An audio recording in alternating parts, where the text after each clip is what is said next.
ॐ विश्वानि देव सवितरदुरितानि परासुव यद्भद्रं तन्न आसुव अग्नेनय सुपथाराये अस्मान् विश्वानि देव वयुनानि विद्वान् योयोधस्मज्योराणमेनो भूयुष्ठां ते नमोक्तिं विधेम। सभी को सादर प्रणाम, नमस्ते। प्रिय मित्रों, आज मैं आप लोगों के सामने एक दृष्टांत बताना चाहता हूँ।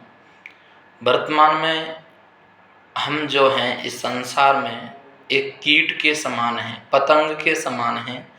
जब तक पतंग में धागा है तब तक वो पतंग आसमान को छूती है।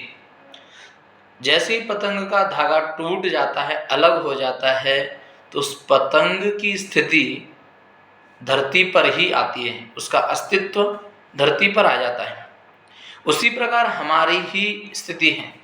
जब तक हमारे प्राण हैं, हमारी प्राणवायु चल रही है, तब तक हम इस संसार में, भवसागर में जीवन यापन कर रहे हैं। जैसी हमारे इस शरीर से आत्मा चली जाएगी, दूसरे शरीर में प्रवेश कर जाएगी, उस समय हमारा यह शरीर क्या हो जाएगा? क्रियाहीन हो जाएगा, क्योंकि हमारे इस शरीर से आत्मा चली जाती है। तो ऐसे ही इसलिए हमें किसी भी विषय पर अहंकारम श्रियमहंति, अहंकार यदि हम करते हैं तो हमारी सभी प्रकार की जो लक्ष्मी हैं, 8 प्रकार की लक्ष्मी से क्या हो जाता है? विनाश हो जाता है हमारा। तो उसी प्रकार एक बार 0 और 1 संख्या थी। 0 बोलती थी कि मैं बड़ी हूँ, 1 संख्या बोलती थी कि मैं बड़ी हूँ। दोनों में लड़ाई हो गई भयंकर। तो वो बोली कि बता कैसे तू बड़ा है। 1 संख्या को बोलती 0 कि तू कैसे बड़ा है, तू बता। बोलती है कि 0 के बाद 1 आता है, इसलिए मैं बड़ा हूँ, बड़ा हूँ, बड़ी संख्या हूँ।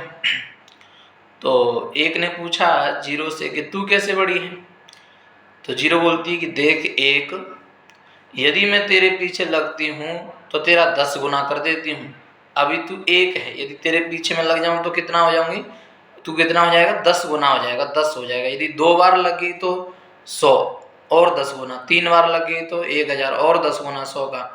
तो इस प्रकार तेरे पीछे जितनी मैं लगूंगी उतना ही तेरा 10 गुना अस्तित्व बढ़ता जाएगा। इस प्रकार 0 ने 1 को बताया। तो 1 ने बोला हाँ यार, ये बात तो सही है।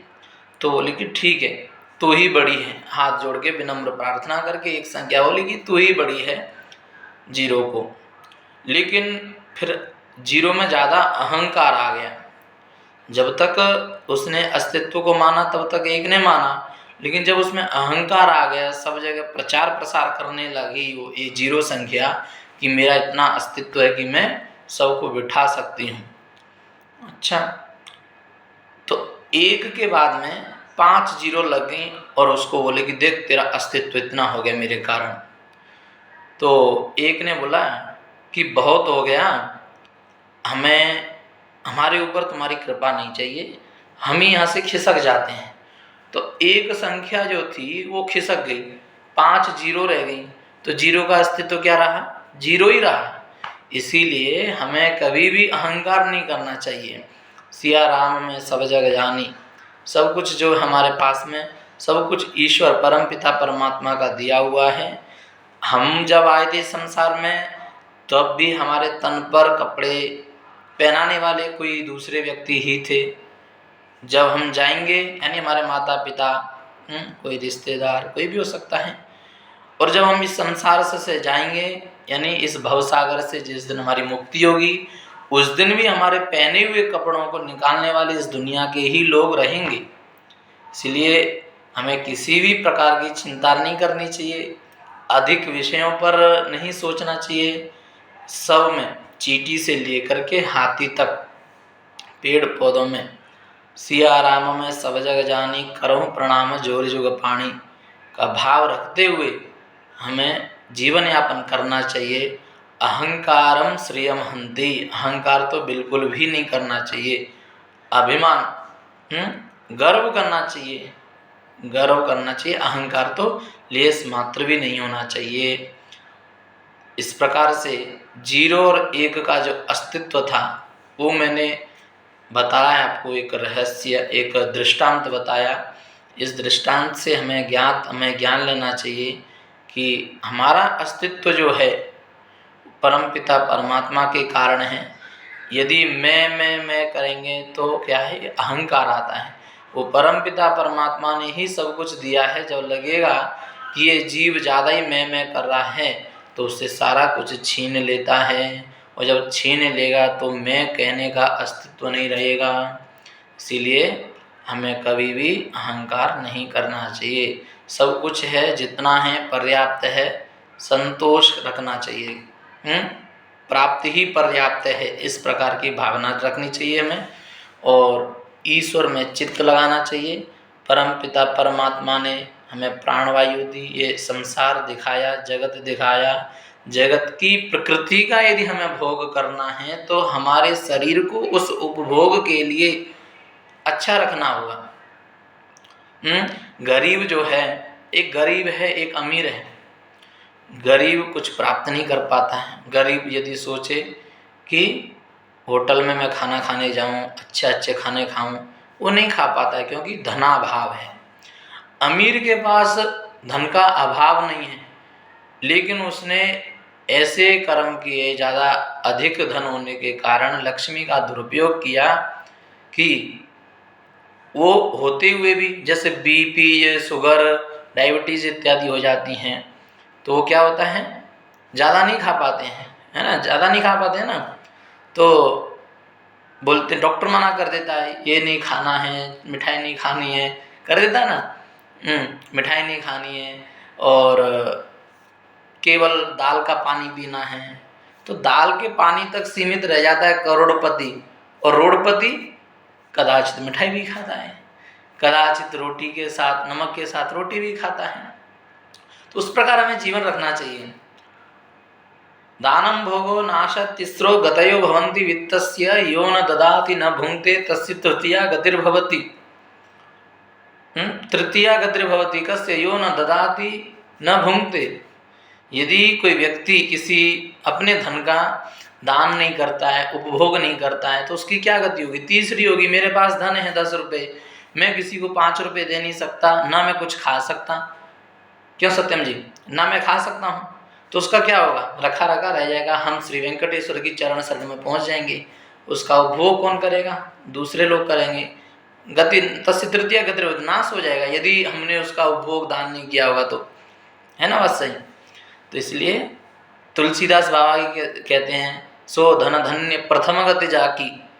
वो धन धन्य है जिसकी प्रथम गति है।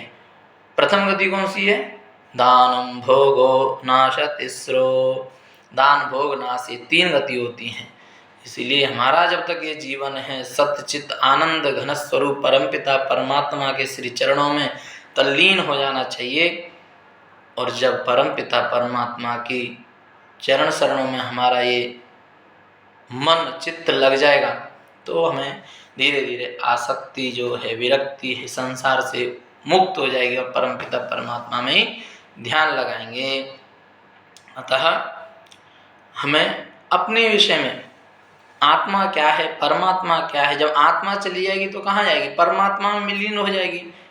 यदि हमने अच्छे कर्म किए हैं तो हम अच्छे कर्मों के अनुसार अच्छी योनि में जाएंगे। यदि हमें दुराचार किए होंगे तो हम दुराचार के कारण दुर्योनि में जाएंगे। गलत पुण्य मिले, गलत कार्य किए होंगे तो हमें गलत फल मिलेगा। उसी प्रकार एक व्यक्ति था, उस व्यक्ति ने बहुत ज़्यादा क्या किए थे? पुण्य भी किए थे, पाप भी किए थे, लेकिन पुण्य ज़्यादा थे और पाप कम थे। ईश्वर के पास जब गया, समझ में आ रही है ना बात आपको? हाँ, तब गया, बोले कि भाई पुण्य का भी फल भोगना है, पापों का भी फल भोगना है, तो बताइए आप किसका फल वो पहले भोगोगे?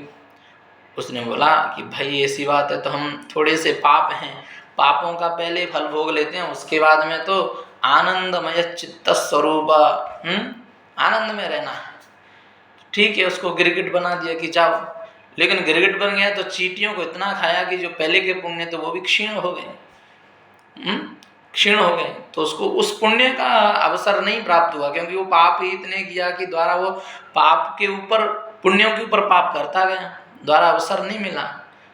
इसीलिए हमें क्या करना चाहिए? अष्टादश पुराणेषु व्यासस्य वचनद्वयं परोपकाराय पुण्याय पापाय परपीडनम। किसी को अपनी ओर से दुख नहीं देना है।